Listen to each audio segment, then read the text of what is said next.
worked with Robert Redford in his first piece of film on The Twilight Zone.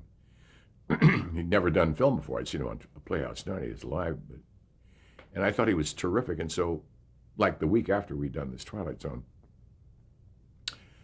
I called him for an episode of Dr. Kildare, where Kildare has set up an emergency camp in a fire area, and the young fire marshal who's in control of the area, kind of military commander, is very tough on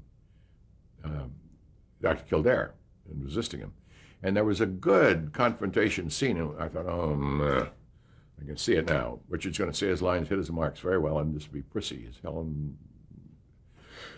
So I took Redford aside and I said, Bob, in this scene, it should really develop some heat. I've got 2 cameras going. I'm not going to tell Richard about this, but when you start getting into really disagreeing and arguing, shove him, push him.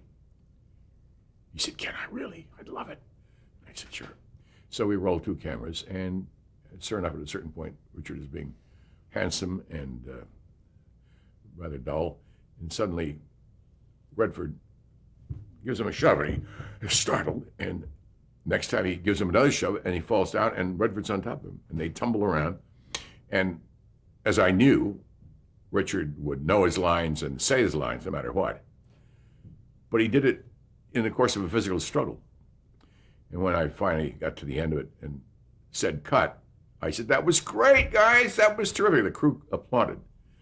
And Richard got up and straightened himself up, and he said, I'll be in my dressing room. Well, no, he was quite offended, because that was a dirty trick, but it was a dirty trick that worked.